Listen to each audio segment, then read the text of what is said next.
We are charting the higher octave with post-punk legends, the INCA Babies, and I'm speaking with the founder, Harry Stafford. Hi, Harry. Welcome back.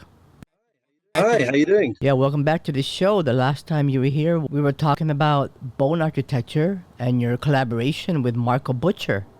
And I believe that was around 2021, 2022. Is that right? That's right. Yeah, yeah. We did a what was how long ago now was it? Was it 2 years ago or so? We did that album, and we're still recording material actually. So who knows? Next year there may well be another record, another album, as it were. So yeah, that's something that's ongoing.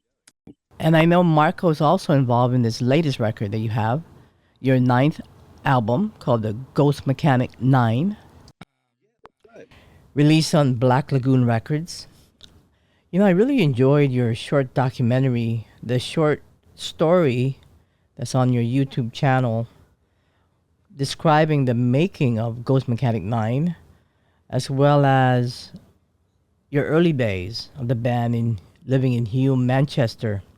It's a wonderful documentary. I just wish it was a little bit longer because it was a history of the Manchester music scene as well.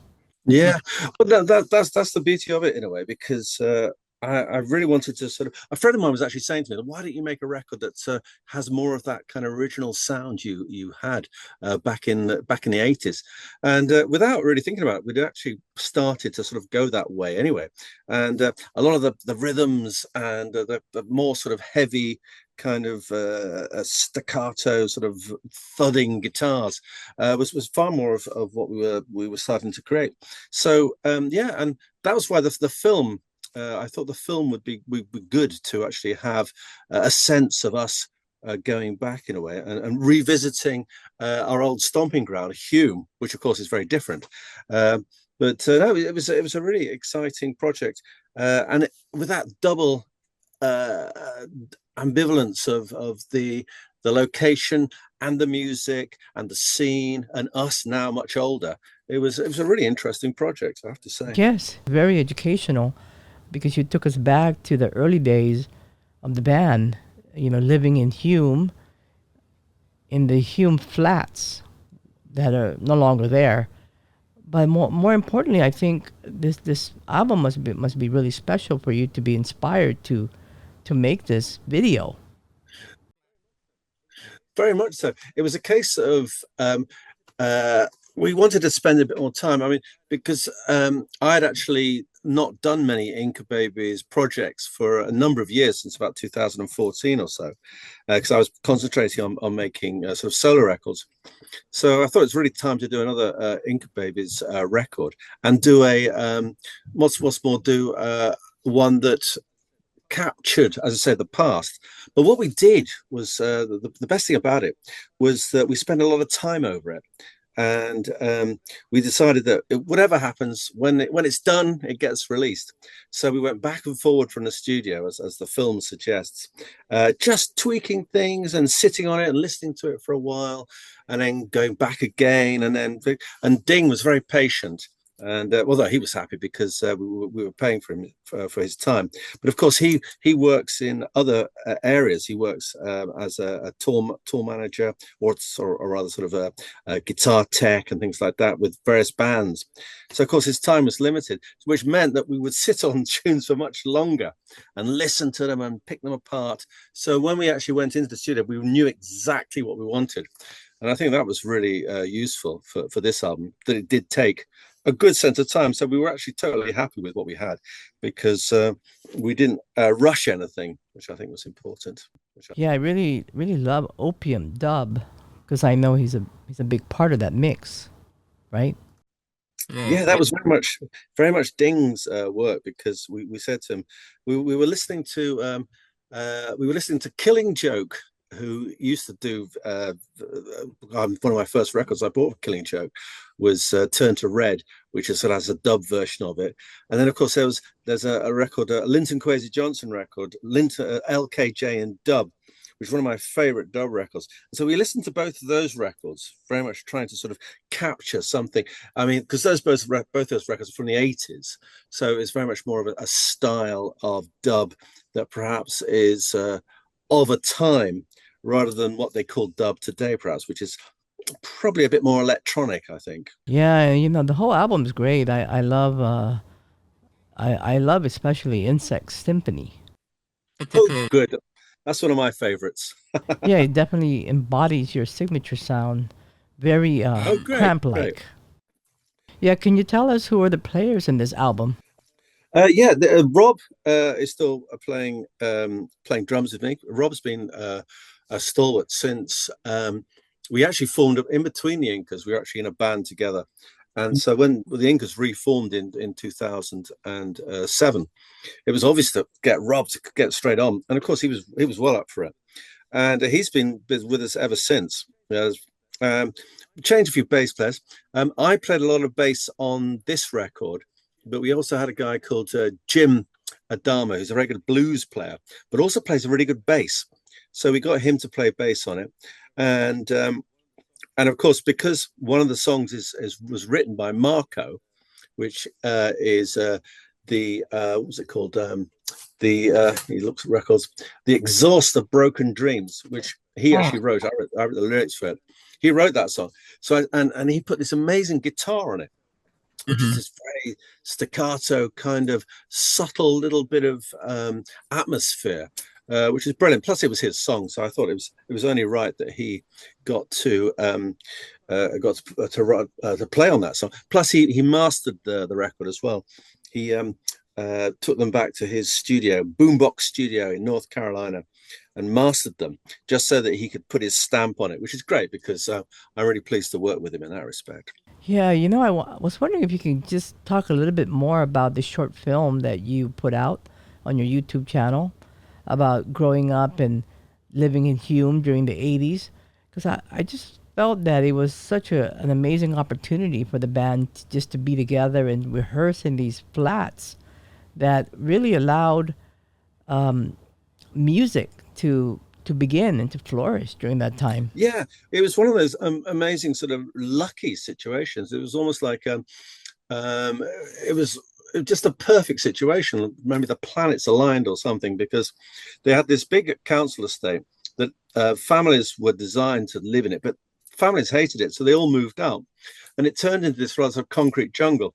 And the council were desperate to kind of fill it, because if you have an empty council estate, it just falls to pieces.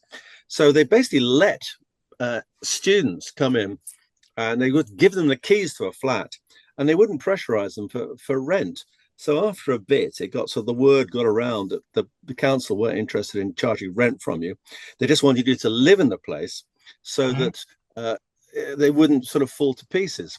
Because if people lived there, they would form a community, and the community would look after the space, which is exactly what happened. It just so happened that community turned out to be this rather sort of bohemian existence that was made up of poets and artists and musicians and various people from around the city who were attracted to this area. Plus, of course, there were a few sort of dodgy people like drug dealers and various other sort of robbers and villains. But generally, the atmosphere was a very positive and exciting place to live, and because of that, it was somewhere that was incredibly creative. And not only that, forming a band there, as these people that were attracted to it, was very easy. So we knew exactly the kind of people we wanted. And myself and Bill, who were both into the same sort of material, same sort of stuff, cramps and birthday partying, gun club, we sort of put the word out, and people came to us, and we eventually put the band together from just really like-minded people. And there was a really great scene, and a lot of people were into this music.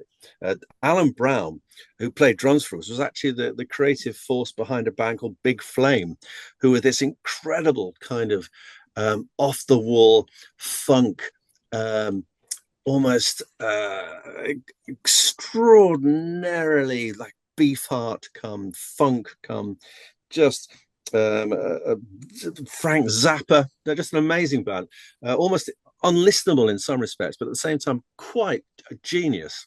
one of those very strange bands, and he was very much a big part of starting up the scene, and indeed playing drums for the Inca Babies. So again, those kind of people were there, and they injected all this amazing artistry into our sound. So how big are these flats? Are they like a one bedroom, two bedroom flats? They were there. Yes, it was. They were crescents, and they had each crescent had 3 bedrooms in it. There would be one large one, there'd be a slightly smaller one, then there'd be a kind of a box room. I think the idea was the box room would have a cot in it, and then the middle-sized room would have a child in it, and the big master bedroom would be where the mother and the father lived, and that was the idea of it. And then downstairs you had a reception room and a kitchen. But I mean, we didn't think about the layout of that. As far as we were concerned, we crammed people in there. And also, if you needed a new flat, you'd go to the council and say, "Oh, I'm homeless. Give me the keys," and the council would. So it was extraordinary. You just hoped that the flat was in a decent nick when you got there. So how did they know if the person is able to pay the rent? Do you have to have a certain income bracket to live there, or how do they choose the tenant? No, they didn't charge us rent. Some people paid rent. I mean, we had to pay for heating bills. There was electric we had to pay for, and in those days you didn't have to pay for water. All you had to pay was the electric bill, and we had a telephone put into ours.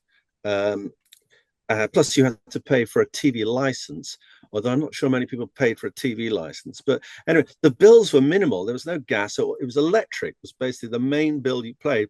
And if you had a telephone, because don't forget, it was the early 80s before mobile phones. So if you wanted the telephone, then you had to have a landline. We didn't. We didn't envisage mobile phones till the late 90s, I think. I know you mentioned that the band used to rehearse there in the flat. So they allowed that? They allowed you to play your loud music and rehearse there in the flats? We did. That's exactly what we did. We set a drum kit up there, and uh, we just found amps we borrowed amps, and we had our own guitars pretty much, and we just made a noise in it. And the poor singer was the one who suffered, because he had to probably plug in to the other input of the amplifier and shout down it in the hope that he could be heard, because we didn't have a PA or anything.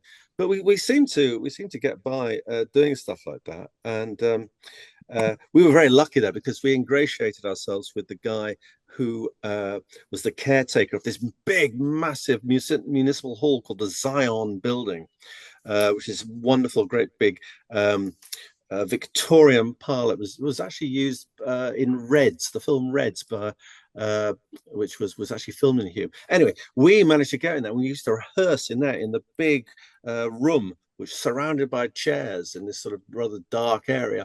And we had our own little PA, and we set it up there. And we rehearsed every day in the early 80s, or mid 80s actually, just because we loved it, and we had so much material. We kept writing, and we were releasing records all the time. So yeah, that's what we did there. We were very lucky, because we actually had people putting our records out. And yeah, the Zion Building was where we rehearsed, which was fantastic.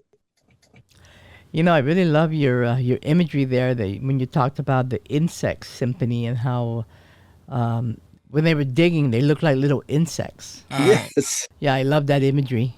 Yeah. Well, no, it was. I just love the idea of I don't know. I mean, the thing is, when you look at insects, they're so tiny you can't really see them. So if you sort of create giant insects, what is a giant insect? It would be maybe like a digger, or some kind of earth mover or something like that, and you just create this miniature world at life size. And we had at work, we had they're building this new building around us, and in my classroom, because I'm at the Manchester Film School, we were way up, and I'm looking down at all these diggers. So every now and again, I'd get my phone and just film some diggers, and then just put it to music. Admittedly, it was only a very small, tiny little section, because I don't think you could probably have more than a small section there. But no, it was just I just love the idea of. I mean, it's the line "Bye Bye Human Fly" as well, which is part of, which is an important part of Insect Symphony, because it's an ode to all those bands that are no longer with us, like the Cramps and the Ramones and the Stooges and the Gun Club and the Birthday Party. None of these bands can exist anymore because, of course, they've lost all their members, pretty much, apart from a few. And so they can't exist. So we wrote a song which would hopefully incorporate all of those amazing bands in order that it could be like a not so much a tribute, but an homage, shall we say, to all those incredible bands that are no longer with us and we cannot see. The only way you can see them is to look at an old film on YouTube or something like that. Yeah, I love that song. It's one of my favorite tracks. It's one of the best. Just everything about it. I know you. There was a time in the years with the band that you guys took a break. So what were you guys? What were you doing back during that time when you took a break? Um, from 2000 and yeah, 2000, sorry, what am I saying? 1988. I forged a career at. I went to write reviews, film reviews, and record reviews for the local magazine, which is called City Life, and which was part of the Manchester Evening News and the Guardian group. And I basically just said I'd like to write for you, and slowly but surely I wrote a few articles, and then I managed to get on to writing more regularly, and then I went to the BBC and got into radio, and became a producer and a presenter for an arts program and a late night music show. I wanted to be John Peel actually to start with, and we actually did this late night radio program called Meltdown in Manchester, which was for local radio. But it's fantastic. I actually did a program between, what was it, between midnight and 2 o'clock, very late kind of program. But we had a really good audience. And because the other person who ran it was also a record plugger, we had loads and loads of CDs and vinyl we could give away, which actually kept people listening because they knew if they phoned up and answered a question or phoned up and basically would be on our show, they would get a free record, and they would have to come to reception and pick it up the next day. And so that was amazing. But that it was 19 years. So then I went into news and current affairs and documentary, and I did a bit of TV, bit of what else did I do? All sorts. And then eventually I went into teaching. I taught radio production, and we set up community radio stations in areas of regeneration. We had a company called Radio Regen. So from journalism to the BBC to radio production to teaching it, and now I teach film and film production at the Manchester Film School. So you can see my career has gone through music and film, and then back to music, and then all sorts of exciting things. So were you born in Manchester?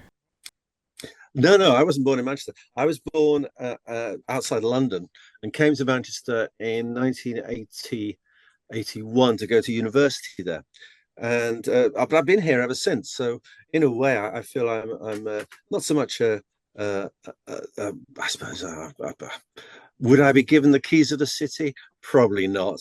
But I feel fairly Mancunian because I've been here so long. I understand the place, and I understand the people in it, and I understand what makes it tick, and why people love the place, and why I love the place as well. Speaking of John Peel, I know that the Inca Babies did a John Peel session, right? Very much so. I mean, we were very lucky because he picked up on us. We released our first record. You do that thing whereby you just go in a studio, you record something, and then you basically get it pressed onto a 7-inch single, and you go down, you get it, and you make 500 copies, and then you try and sell them. And we were really lucky because the distribution company Red Rhino, based in York, loved it. Said, right, we want to distribute this, and also we want to make another 1,000 of them so that there are we can distribute more of it because everyone loves this record. John Peel played it, and They played it in clubs and stuff like that, which was great, and that was very exciting. I would go around everywhere, just giving everyone a copy. I don't know if we sold it. I must have given them all away in the hope that it would actually lead on to other things, which it did. So in a way, it was actually worth it. That's for sure. And the band played at the Hacienda as well, right? We played 3 times at the Hacienda. We played on our own the first time. Then we played with Johnny Thunders. We supported the Johnny Thunders, which would have been in 1985, I think it was.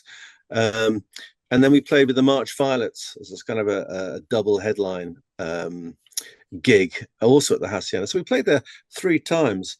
And I think by the time we were going to play again, I think the mood and the vibe had changed. The Hacienda were not putting on bands so much anymore. It was all about the club nights. The club nights sort of took over everything. The Hacienda used to be, I think there are flats there now, right? It is, yeah. Are there any nightclubs that was around in the 80s that's still there? There aren't. It's sad to say, but Manchester is less of a club scene. The places that keep going are the places that were run by the universities. The university had its own big sort of venues that would turn into clubs, because they would often, what happens is they put a gig on between I don't know 8 o'clock and 10:30, and then at 11 o'clock all of the gig venues turn into nightclubs. There's the Ritz, which is a nightclub after 10:30, 11 o'clock. The Sankey's Soap, I think, still going. And there's a number of gig venues that turn into clubs. But all the classics have all gone, really. They've all either been pulled down, or I don't think there's less of a scene for that kind of club culture. Because at the time there was you went to it because there was a music that you want everyone to hear. It's the rave, the acid house. So there was very much that scene. And in the 90s, there was very much beats and drum and bass and hip hop that was very specific to the club scene. Now, if you go to a nightclub, they're unless it's a very specific club, they're going to play stuff that is a real mix mash of everything. It's like listening to the radio, quite honestly, because they're trying to please the audience. They want to get the audience to dance, so they don't care what they play. They'll put on ABBA 1 second, and they'll put on, I don't know, some drum and bass, then they'll put something else, because they just want people to dance. So it's less of a scene. Well, there's nothing wrong with that, of course, but that's the way it goes nowadays. Yeah, well, what is your approach to staying creative and just doing the things that you're doing and keeping it going? What do you think is motivating you? Oh, I don't know. I suppose I'm fairly belligerent in that respect, in that I listen to a lot of music. I'm constantly listening to constantly listening to Six Music on the BBC, and I trawl through my Bandcamp pages, because Bandcamp is brilliant. Because every time somebody likes us, I go and click on their profile and see what they're listening to. And so, of course, we share in a way all this different music, especially the people who are prolific Bandcamp users. And you can see all the stuff they've bought and the stuff they're listening to. In that respect, we share this extraordinary amount of music. Because I listen to them, I think, right, I want to do something better than that, or that's brilliant, but I want to take some of the spirit of that and use it in my songs. Yeah. Which again was why myself and Marco Butcher got together, because we do similar things. I mean, Marco is a prolific kind of collaborator with loads of different American artists, and it was great to work with him because he introduced me to lots of different music. Yeah, well, when is your next collaboration with Marco Butcher?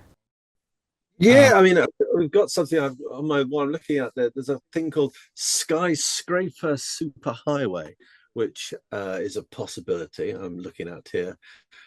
Plus, he's just made another record with I think it's the Who's he playing with now? He makes so many records. I can't remember. I think it's the Jazz Messengers. He's just made a record with. But again, that's the sort of thing he does. He never stops.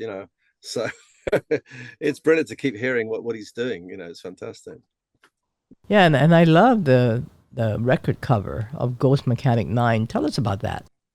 I love that. Yeah, it's this is funny though, because this is a piece of graffiti that I saw in Athens. We were in Athens playing a gig. I forget what was the gig called. It was called something Bats Over Athens, I think it was called. And uh, we were we were basically walking around Athens because we had a day off or so. And I was taking photographs of all the graffiti because there's loads of interesting graffiti. And this particular picture or this particular graffiti was one. I mean, and I looked for it to see if it was. I did a Google image search for it to see if I could give credit to whoever did it. But it must have been there for a very short period of time and got painted over because it never. I don't think it's. Yeah, you captured the moment. As I say, sleeve art, a spray can skull, unknown graffito, Athens, Greece. It was an unknown piece of graffiti, and yeah, hopefully I did capture that moment. I took photographs of lots of different things. Actually, on my last record, Swamp Street Soul, that's another piece of graffiti that I took a photograph of, which again.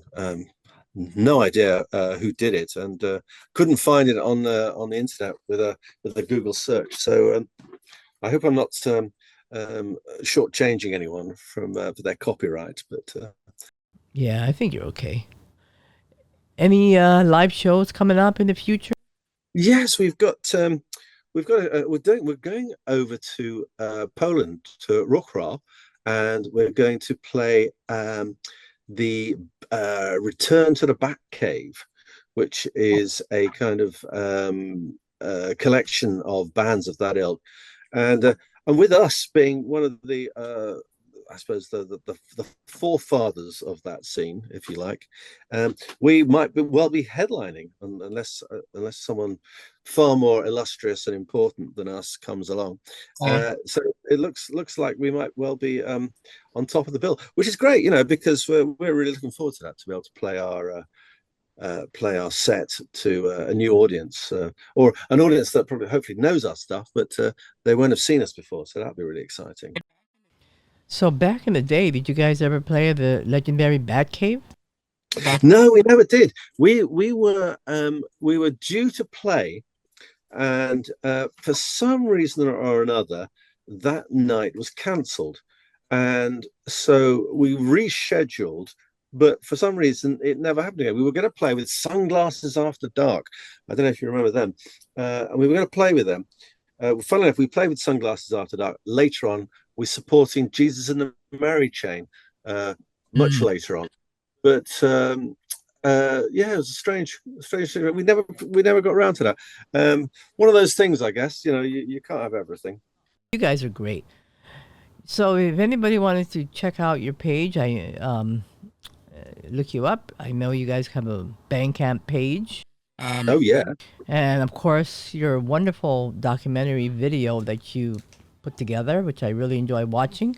And it's very historical, and I'm sure many people would also enjoy that. I'll put a link to that page as well.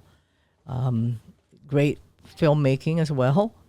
Yeah, I'm trying to sort of trying to capture as much. It's working at the film school. I'm surrounded by very good people who help me out with my films and stuff. So I draw upon their influence and their photographic skills in order to make the films work. So yeah, no, it's been really good. I've got another one coming up, so there'll be another film, that is, plus another album. I hope it's in the future. So yeah, watch this space, as it were. So this new film, is it something completely different? No, the film will be about my career as a piano player, and it's about the highs and lows of being a barroom piano player, my first gig as a barroom piano was in 2015, so it's 10 years ago. So the film is over a 10-year period of me talking about being a piano player, which I don't know. I don't know if it'll be any good yet, but hopefully it'll be amusing if nothing else. So when do you think that'll be coming out? Well, I've got lots of B-roll, and I've written a script. I need to actually go out and do pieces to camera in order to put the thing together. Plus, I have to interview a few people, so it's fairly mid-production, shall we say? But I'm hoping by let me think now, by the summer it'll be out. So yeah, give it a few months. Ah, so something to look forward to. And then There you go. and You then get to see it. your next album will be coming out as well. Well, myself and Rob, we've been playing on we've been working on a record which is old material but reinvented, or in this case, is reincarnated, if you see what I mean. So we with a play of words, and we've got about 10 tracks which we've been playing with. We've just re-recorded them in order to give them a new kind of style. So, but I'm agonizing over the mixing at the moment, so I can't quite decide how much we're going to tweak them. Some of them will be unrecognizable. Some of them will be really just a boost from the original. So yeah. I like that one. Reincarnated. Yes, reincarnated. Yeah, I'll definitely remember that one. Yeah, and of course, big shout out to Shameless Promotion PR. And so this album, would you consider this your favorite album? I would say this is because I did spend a lot of time on it, and I did get it to be exactly how I wanted it. And because you look back at some records and you go, that didn't quite work. It's okay, and I like it, but what if I'd had another song? I probably would have replaced it with that. Whereas this one, all the songs I thought fitted in, and they all had a certain house style, as it were, which meant there was a flow to it. You know how you listen to a record and it very much has a feeling that encapsulates, like an umbrella of style that keeps it going. And I think this record has that, which I'm really pleased with. Whereas some of the records have been a bit sort of that. Why does that doesn't seem to fit in with the the general style of it? So I thought it was important to have that, so that it flowed, and also you really knew, oh, that song is from that record. So yeah, I think that's probably what I'm thinking. Mm. Well, Harry, thank you so much for coming on the show again, and congratulations on this amazing album, Ghost Mechanic Yeah, I hope so. 9, released on Black Lagoon Records, and of course that amazing video documentary Well, thank you very on much. early days of the Inca Babies, growing up and playing music in Hulme, Manchester, and we're looking forward to the next one as Thank well. you. Thank you so much for joining me and being on the show. Thank you. Thank you.